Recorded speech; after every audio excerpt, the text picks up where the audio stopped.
Primeiramente, quero cumprimentar a todos os participantes desse evento.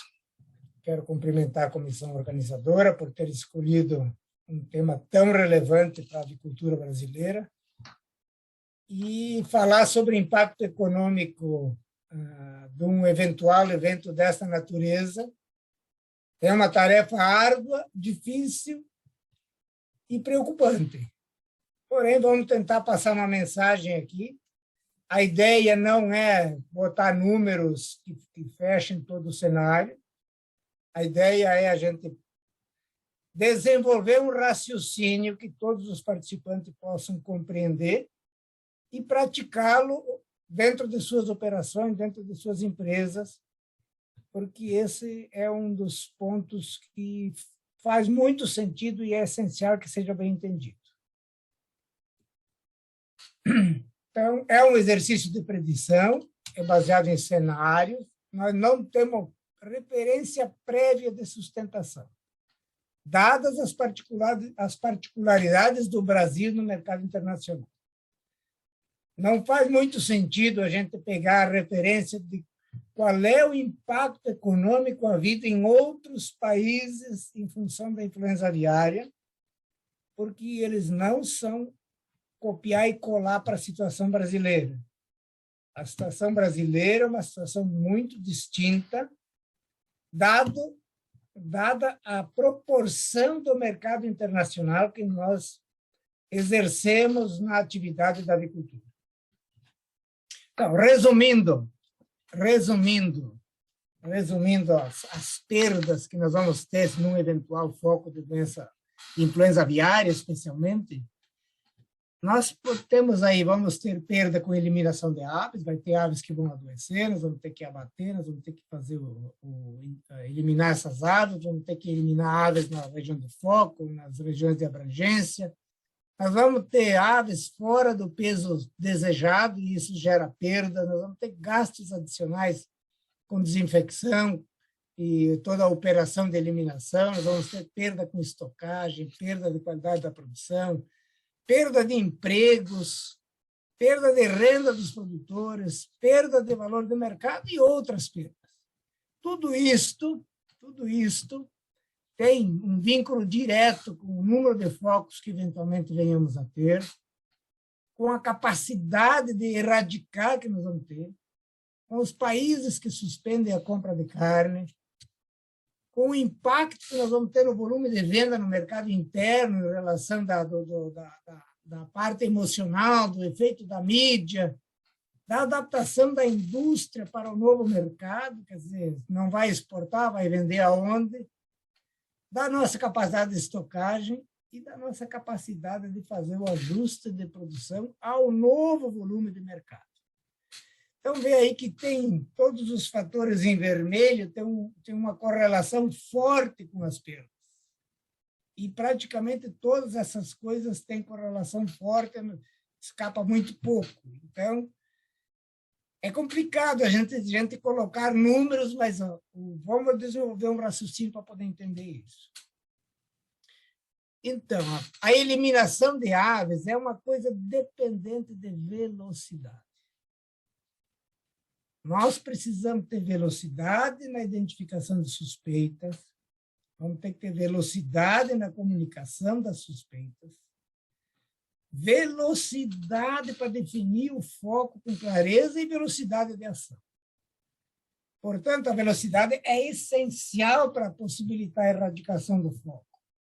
E nisto, cada um de nós, técnicos, gestores, administradores, gerentes, diretores, produtores, temos a obrigação de comunicar imediatamente qualquer suspeita para que ela seja tratada de imediato. Porque se a gente falhar na erradicação, nós vamos comprometer demais a cadeia de produção avícola do nosso país. E pode até que venhamos a ter que eliminar aves não doentes, dependendo de como se desenvolva o cenário. Portanto, se a gente quiser viver em paz, nós precisamos estar preparados para a guerra. E se preparar para a guerra nesse contexto é a gente ter todo um trabalho de biosseguridade em execução em períodos de paz, em períodos que tudo está bem. Não dá para a gente esperar a doença chegar para implementarmos ações de biosseguridade. Elas precisam ser feitas regularmente, o tempo todo, como se a doença estivesse por aí para surgir. E aí vem o tema, né? Abate de aves fora do peso padrão. Nossa capacidade de estocagem de carne ela é restrita, 3, 4, 5, 7 dias. Depois disso, nós não vamos ter onde colocar a carne se o mercado exercer todo ele, digamos assim, a suspensão da compra da carne brasileira. E a cada dia que a gente deixa de abater, o estoque de aves que está em criação aumenta de peso aí 3 a 4%. E, consequentemente, a oferta de carne aumenta 3 a 4%, complicando ainda mais o nosso problema. E, por outro lado, aves fora do peso padrão produzem produtos fora do padrão. Não tem muito jeito. Se a gente está habituado a bater uma ave de 2,8 kg e ela vai para 3,3 kg, 3,5 kg, o tamanho da perna está fora do padrão, o tamanho da asa está fora do padrão. Isso tudo compromete a qualidade, digamos, dos produtos que nós vínhamos fabricando. E aí vem, naturalmente, gastos adicionais com prevenção e desinfecção, porque nós vamos precisar de gente, máquinas para eliminar aves. Isso tudo gera gastos adicionais, especialmente na região do foco. E aí, estocar carne custa caro, estocar carne tem quebra técnica, estocar carne tem perda de qualidade de produto, e ainda assim, será que nós vamos ter espaço para estocar? Se não tivermos, todo o nosso processo se complica. E aí vem a questão da perda de emprego, da perda de renda dos produtores, da perda de valor do mercado, das carnes. Mas qual é o volume de mercado que nós vamos ter após um evento desse tipo? Se nós não pudermos exportar, qual é o tamanho novo do nosso mercado? O nosso processo todo vem vindo para atender 14 milhões de toneladas ano. Se tivermos uma perda de 20%, 30%, 10% sobre isso, onde é que nós vamos colocar esse volume extra de carne? Tudo isso vai gerar como consequência essa questão de perda de valor das carnes, vai gerar perda de renda dos produtores, vai gerar desemprego, sem dúvida nenhuma. E quais são as perdas de emprego, perda de renda dos produtores e perda de valor de mercado das carnes? Os volumes de produção pós-evento serão consequência do cenário que poderá acontecer. Nós não sabemos, nós vamos ter que imaginar esse cenário. Porém, para a gente poder desenhar um cenário, nós precisamos responder algumas perguntas.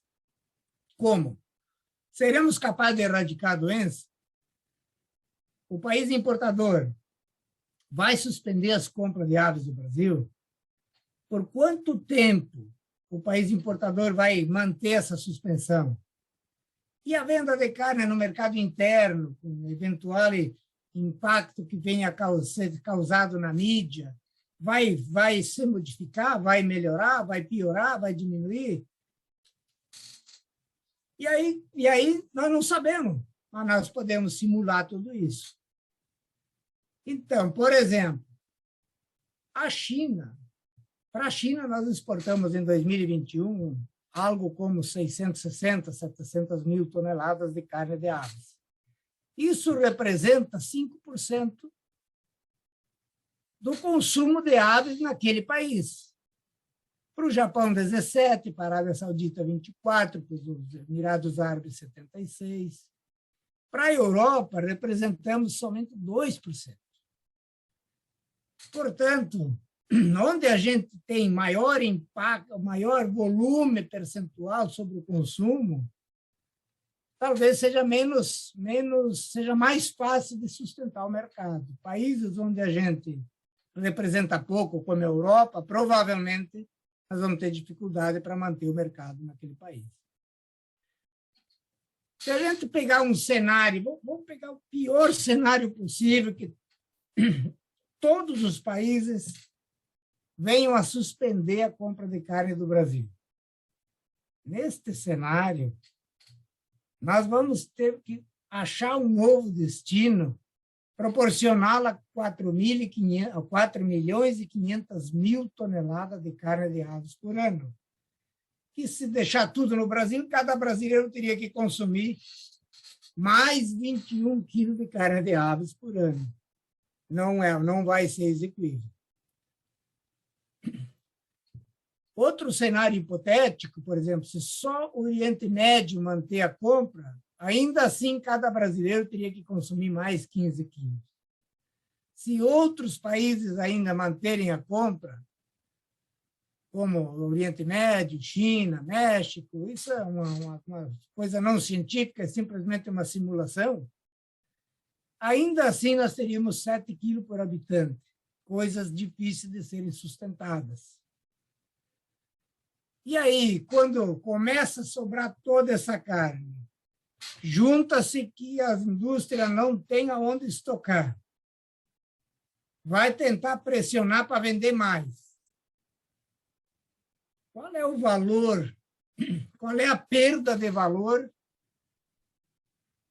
que a carne de aves no Brasil vai perder? Quanto por cento vai perder? 10, 20, 30, 40, 50? Não sabemos. Cada um vai ter que imaginar, e a área comercial vai ter uma ideia muito mais fácil de estimar. Então, se nós tivermos uma sobreoferta de 20%, quanto cai o preço? 40, 50? Eu não sei, mas vai ser bastante seguramente. E aí, se a gente somar, colocar todos esses cenários aí, a título de tentarmos entender o impacto,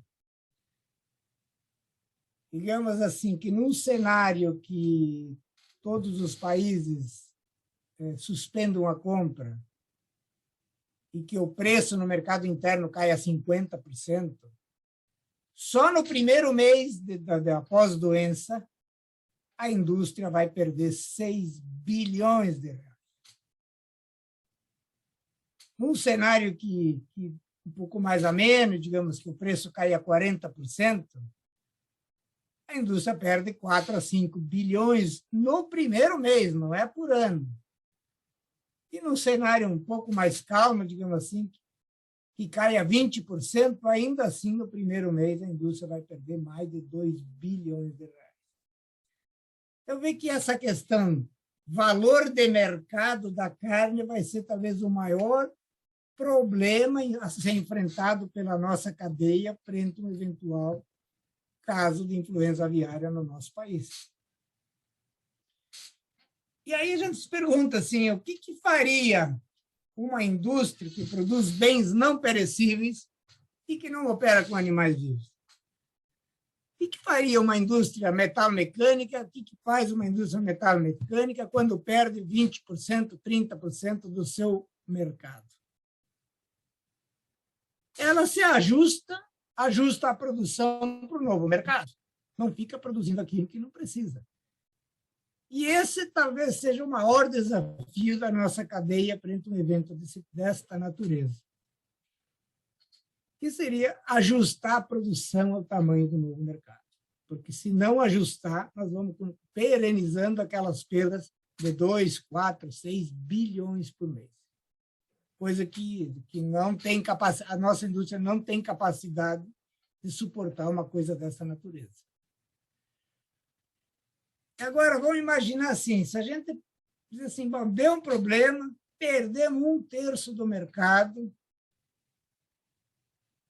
quanto é que custaria a gente eliminar 1/3 de tudo que está no campo, se isso fosse possível? Quanto é que custaria a gente pegar 1/3 de todo o frango alojado, de todas as galinhas, de todos os pintos e enterrar tudo? 1/3 de hoje para amanhã a gente tirar e enterrar para poder ajustar a produção ao mercado.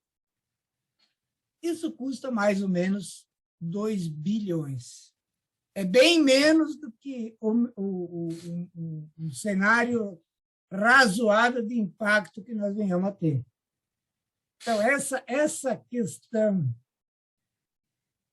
o que fazer para ajustar a nossa produção ao novo mercado de forma rápida, talvez seja o maior desafio que a nossa indústria vai enfrentar frente a um eventual foco, somado ao primeiro desafio, que é a gente sermos capazes de erradicar a doença.